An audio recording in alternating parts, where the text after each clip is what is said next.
Doctor مجاہد منصوری اپنے column میں لکھتے ہیں، آج کا آئین نو انتباہی ہے اور عوام الناس کے اس جملہ مندرجات پر چوکس رہنا لازم بھی۔ بڑھتے عوامی سیاسی شعور کو جاری و ساری رکھنے اور بڑھانے کا بنیادی تقاضا ہے۔ ظہور پذیر ملکی سیاسی منظر میں کچھ نئی تبدیلیوں کے ساتھ بدترین صورتحال میں ہونے والی ممکنہ بہتری لانے کی فیصلہ سازی کا ماحول بنا تو ہے۔ اب عمل درآمد کے لیے ذمہ داران اور ان کا کردار، اطلاق کا معیار ملکی سیاسی مستقبل قریب بعید کی کیفیت پر براہ راست اور گہرائی سے اثر انداز ہوگا۔ مثبت یا منفی، 25 کروڑ پاکستانیوں کی حالت زار، قومی خزانے کا اجاڑ اور ملکی مجموعی معیشت کی ہوئی تباہی، پھر عوام کی نظر میں کرتے دھرتے حکمرانوں اور دنیا کی نظر میں ایٹمی پاکستان کا مسلسل منگتی مملکت کا مسخ امیج ہمیں کہاں سے کہاں لے آیا۔ وفاق کی تمام وزارتوں، تمام صوبائی محکموں کا مین میڈیا میں ان رپورٹڈ بگاڑ مطلوب پروفیشنلزم کے مطابق، حقیقی تحقیقاتی رپورٹنگ کے مطابق رپورٹ ہونے لگے اور اسلام آباد کے سفارت خانوں سے اپنے ملک کی حکومتوں کو جانے والی پاکستان سین کی خفیہ سفارتی رپورٹس لیک ہونے لگیں تو ہمارے لیے کڑوی تو بہت ہوں گی، لیکن اصل حقائق بڑی اصلیت کے ساتھ بے نقاب ہونے کا صدمہ شاید ہمیں ادائیگی کفارے کی طرف لے جا کر سنبھالا دے دے۔ یہ تو ہر پاکستانی جانتا ہے، اس کا اور اس کے آنے والی نسل کا اصل اور فطری تحفظ ایک محفوظ، مستحکم اور مکمل آئینی اور خوشحال جمہوری پاکستان میں پیوست ہے، اور یہ بھی کہ اس سچے خواب کو ہم بحیثیت قوم خود اپنے سخت بیمار شخصی اور گروہی رویوں سے چکنا چور کیے جا رہے ہیں، جبکہ تعبیر نکالنے کے سب سامان موجود ہیں، لیکن ہماری لاغر سماجی سیاسی کیفیت ارتقاء کی راہ میں کھڑا ڈریگن ہے۔ اس سخت پیچیدہ صورتحال میں ملک کو سیاسی اور اس سے نکلنے کے لیے آئینی، انتظامی، عدالتی اور ابلاغی بحران سے نکالنے کی لازمی اور سب سے بنیادی ضرورت بلا تاخیر اور تیزی سے سیاسی استحکام کا عملاً شروع کرنا ہے، جس کی اپنی ناگزیر اور صرف ضرورت باعتبار الیکشن کا انعقاد ہے۔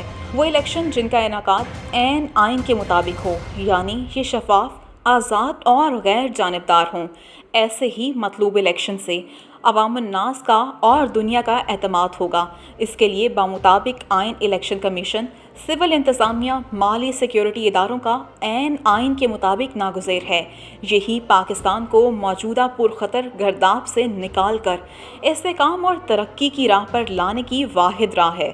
آغاز میں آپ کو چوکس رہنے کی بات کی گئی، اس کے لیے IMF نے موجودہ اپنے مفادات پر فوکس حکومت کو ناک رگڑوا کر بقول وزیر اعظم سانس لینے کی معمولی جگہ بمشکل سٹینڈ بائی پوزیشن دی ہے۔ وہ حکومت کو مطلوب ریویو مکمل ہونے کا ایکشن نہیں، یہ کوشن سپیس بھی یوں مل گئی کہ حکومت غیر یقینی پیدا کرنے والے سخت منفی رویے پر اپنی جان جلد چھڑانے کے لیے آئینی تقاضے کے مطابق بروقت الیکشن پر مجبوراً آمادہ ہو گئی ہے۔ وزرائے داخلہ، اطلاعات و دفاع اور ٹی وی ٹاک شوز پر PDM کی ترجمانی میں سرگرم تجزیہ کاروں کی طوالت، اقدار کی تعویلیں اور بھونڈی وکالت کئی ماہ تک تسلسل سے جاری رہنے کے بعد ختم ہو گئی۔ اس میں انتخابات بروقت کے مقابل معاشی ایمرجنسی، سیلاب کی آڑ میں ایک سالہ التوا کی رٹ، قومی حکومت اور ٹیکنوکریٹ اور طویل المیعاد نگران حکومت کے امکانات نے ملک بھر کے کاروباری، سیاسی، سماجی ماحول پر مٹی دھول کا غلاف تانے رکھا۔ اس کا میسج سب کو الیکشن پر مٹی پاؤ کی غیر جمہوری پالیسی ہی جاتا رہا۔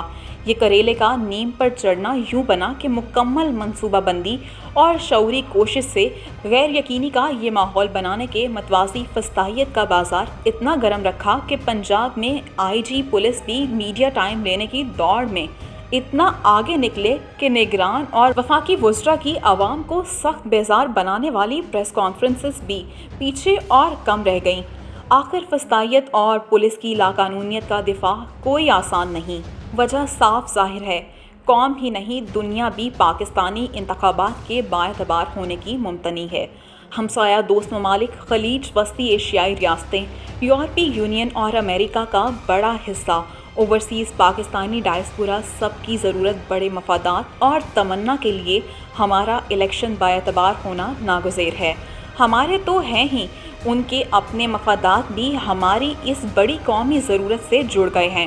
جو کبھی نہیں ہوا وہ یہ کہ انہوں نے -1 کو انہماک سے ترجیح دیتے دوسری سیاسی جماعتوں سے بھی قرضوں کی واپسی کا اطمینان حاصل کرنا اپنی اہم ضرورت سے سمجھا۔ معتبر شنید ہے کہ اوورسیز تعلیم یافتہ پاکستانیوں کے گروپس بااعتماد الیکشن کرانے پر خیز سرمایہ کاری کے لیے بہت سرگرم ہو گئے ہیں اور فیزیبلٹی رپورٹ تک بنائی جا رہی ہیں۔ اسی طرح گورننس کو علمی معاونت مہیا کرنے کے لیے بھی بس ان کا اصل مطالبہ اور تمنا الیکشن کمیشن بمطابق آئین ہے۔ IMF نے بھی اپنے اعتبار کو آئین سے جوڑ دیا ہے، جبکہ دنیا کی الیکشن واچ تنظیموں کے پیمانے بھی 2 ہی ہوں گے، ایک پاکستانی عوام کا اپنا اعتماد کہ وہ الیکشن کو کتنا قابل اطمینان سمجھتے ہیں، دوسرے یہ کتنے بمطابق آئین ہیں۔ اس بنتی صورتحال میں روایتی پولیٹیکل انجینئرنگ، سیاسی کھلواڑ، انتظامیہ کی غیر آئینی اور مجرمانہ معاونت سے مرضی کے اور الزام زدہ لیکن بالآخر ہضم ہونے والے نتائج حاصل کرنے کی مہم جوئی کا بھی سوچنا نہیں چاہیے۔ عوامی اذہان، آراء اور شعور کا تجزیہ کیا جائے تو الیکشن بااعتبار اور اس کا امکان بڑے فیصد میں ہے۔ دوسری جانب کراچی میں میئرشپ کے ڈرامہ انتخاب بھارتی مضموم عزائم زدہ دلیری سے سامنے آنے لگے۔ سیز فائر کی خلاف ورزی سے دیے میسج اور امریکی دورے کے بعد مودی کی اکڑ، آزاد کشمیر اور گلگت بلتستان میں PDM کے مچائے سیاسی تشویشناک کھلواڑ کے بعد جتنا بھی نحیف ہو، خبردار کرنا تو بنتا ہے کہ الیکشن حوصلہ مندی اور تازہ ذہنی سے کرائے جائیں۔ اسی میں قوم و ملک کا بھلا اور یہی سیاسی استحکام کی ضمانت ہے۔